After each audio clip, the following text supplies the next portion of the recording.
So the next market failure we're going to look at is inequality. And not everybody agrees that inequality is an example of market failure. However, for the purposes of our syllabus, it is. So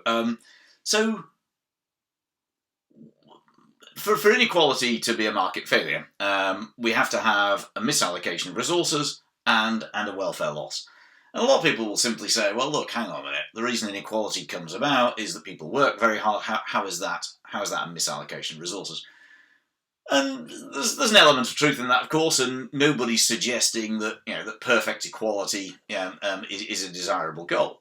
But I think if you look at some of the statistics on inequality, you can see that that some of it's pretty extreme. So in the United States, for example, the richest 1% of the population owns 40% of all of the wealth. That's a lot.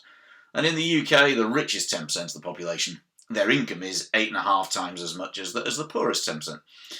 Now, it's difficult to say that this all really comes down to the amount of effort that people are going to make, because we know that a lot of it is what's called intergenerational.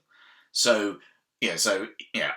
I, Simon, am relatively rich. Therefore my children are probably going to be rich. And that's for a whole variety of reasons. It's because I can afford to send them. I can afford better education for them. They're going to inherit, presumably. Some of the assumptions and the things that I've got the money to take them to museums and so on and so forth. So as a result of which they're better educated, therefore they're going to get a better income. Now nobody's saying that we should stop me from doing that, but how are we going to help? How are we going to help the most disadvantaged members of society to narrow that gap? In a free market, nobody will, and that's why you've got it's likely to be the case that inequality will widen in a free market, and that will probably be undesirable. As undesirable, we can see that it's socially undesirable because if you look at something like the spirit level. Which is a book, sorry. Then what you'll know is that inequality directly correlates with societal bads, negative things, higher crime rates, worse health, lower life expectancy, and so on. So as a society as a whole, unequal society, two societies with the same level of GDP per capita, the more equal one has better living standards. So in practical terms, you might say, well, inequality of extreme levels at least, isn't a good thing. Narrowly, what we could say is, let's look at how we might argue that that welfare will be lost. Let's imagine that we have a marginal utility curve,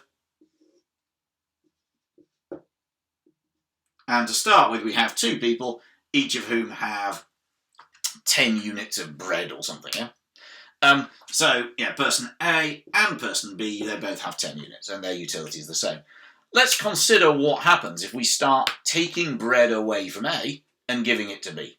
So let's suppose that B now has an 11th loaf of bread. Well, they'll gain some utility from that.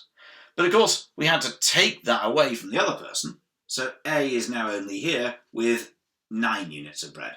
So A is there and B's there. So we've taken away a loaf from A and we've given it to B. But that's reduced overall welfare, because B doesn't gain as much benefit from the 11th loaf of bread as A loses. As A loses from now having fewer.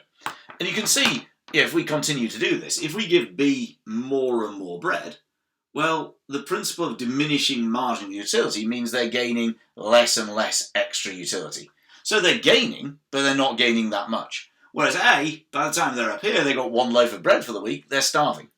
So high levels of inequality, they take resources away from people who really need them and who really value them, and they give them to people who don't need them so much. In other words, what you could say is that inequality means giving me another bottle of champagne, which is great, thank you very much. But taking away the basic week's shopping for somebody in a low income situation.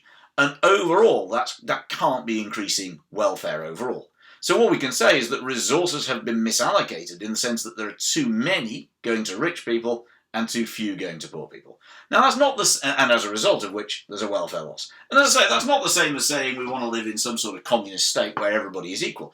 We want some degree of inequality to provide incentives and so on. If I work hard, then I need to be rewarded for that. But the way in which, particularly English-speaking societies have gone is, there's no way in which the income and wealth that people are generating is related to the effort that they're putting in.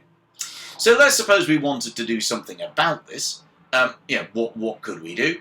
Well, you've already looked at some. So, for example, the minimum wage is a way in which we might attempt to reduce inequality. We can use the tax system. So in the UK we have what's called a progressive tax system. Where if you earn over £150,000, any money that you earn in excess of that is taxed at 45%. Whereas you can earn about up to £12,000. Roughly, it changes each year. Then you pay no income tax at all. So that's helping to compress the gap between the rich and poor. And in simple terms, basically, if you want to reduce income inequality, there are two ways of doing it. Either one, you make the rich poor, or two, you make the poor rich. So how do we make the rich poor? That's probably going to be through some sort of progressive tax system.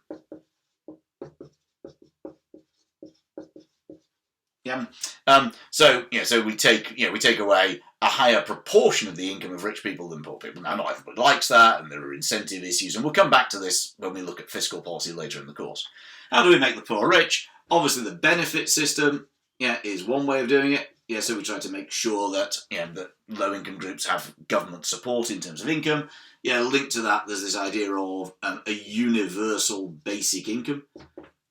If you don't know much about that, it's worth looking it up. It's quite an interesting idea. But also state provision of things like education and healthcare provided by the government will help to narrow that gap. Each of these has advantages and disadvantages, and I'm not going to go into those here. You can come up with them. You can come up with them yourself, I would have thought. But inequality, therefore, is categorised as a market failure. But it's really only probably market failure in extreme cases, because resources are over-allocated to those who don't really need them. And there are things that can be done. I'm sure you can think of other things, that can either reduce the incomes of the rich relative to the poor, or raise the incomes of the poor relative to the rich.